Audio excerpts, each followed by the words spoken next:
Rematch between me and the LGA771 continues with what is in this box right here.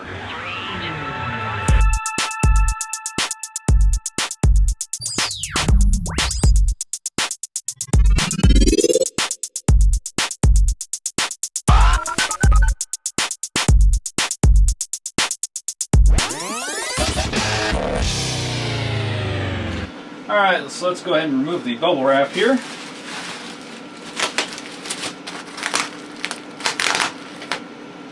Now, that was not in the description. I hope that's just something I can fix easily. Okay, so what we have here is a thermal take case. I can remove this front cover here. Looks to me like something happened to this computer in transit. Looks to me like the case over here is dented. So I'm going to have to fix that. It certainly didn't look like this in the pictures, I'll tell you that. Here's a picture of the case on eBay here. And as you can see, it's definitely the case. Oops, excuse me. But as you can see, it looks pretty dang straight in that picture. Definitely looks pretty good in that picture. Hopefully it's just a little bit of a dent pulling and we'll be fine. The motherboard that's in this computer I could very well have easily just bought by itself. However, I came across this and I paid $56 for this. The motherboard in it sold by itself for nearly double that on eBay. This is not how you run wires into your case. What a mess. Kind of neat though, I've got a little LED light right here. That was obviously adhered somewhere at some point. You know, this whole bundle is definitely, if you added all this stuff up, would definitely be more than $56, I'll tell you what. Even though I'm not going to use this case to replace Big Blue, I was going to use this case for a workstation build, and I hope that I can tweak that back into place. So this is a Gigabyte motherboard. So there's the model number of the motherboard that's in the case, Gigabyte GA-EP45T-UD3LR. I'm hoping that the R stands for RAID. This runs DDR3, 2200 megahertz, 2200 plus megahertz I should say. It also has SATA 2.0 already on it. So that should be pretty nice. But I think for now I'm going to go ahead and power up the system here and see if we've got any other problems here other than just cosmetic. As you can see, it definitely got tweaked right there. And it was surely not like this in the picture, so I have to assume that it happened during shipping.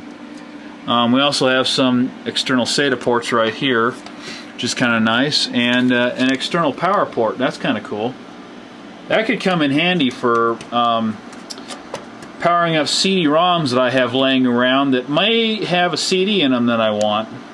OCZ memory, PC 310666. That's not, yeah, it says 1 gigabyte. That's not bad memory at all.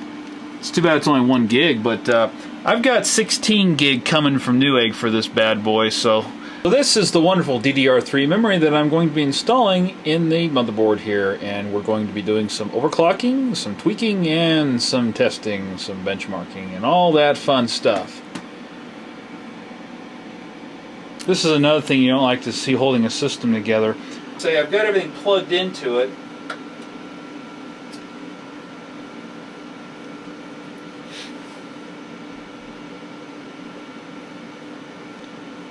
Behaves just like every other 775 motherboard I've ever seen, except the OEM boards. And we do have life. Okay, good. It's nice and pretty. And look at that, my little light works too. Sweet! So I just pulled the heatsink off this processor. And the amount of thermal compound is not terrible. Apparently they didn't figure that this was necessary to be plugged into the 24-pin connector there. But here's something you never, ever do. Can anybody see what's wrong with that picture? I can't believe that that processor was running that cool with the protective little plastic cover still on the heatsink. Seriously, this is not how you build a computer. God, somebody really didn't have a clue what the F they were doing. At least they put a pretty good processor in here. I think I will end up reusing this processor for the workstation. That's a pretty good processor there. Okay, so I have the E5430 processor installed in the motherboard, and I have the power connector plugged up the correct way. I also found that there were some screws on the motherboard that were not tightened down all the way. Either they are cross-threaded or they are the wrong screw. Someone did a real lousy job on this, but let's see if this mod works. And what do you know? So I think we can say that the Gigabyte GA-EP45T-UD3LR motherboard will work with the E-Series Xeon processors without any BIOS modification or microcode changes of any kind. That is good to know. So I can safely say that even though this case has suffered an attack by the shipping monkeys, everything appears to be working on it, and I am getting ready to install Windows 8 on this.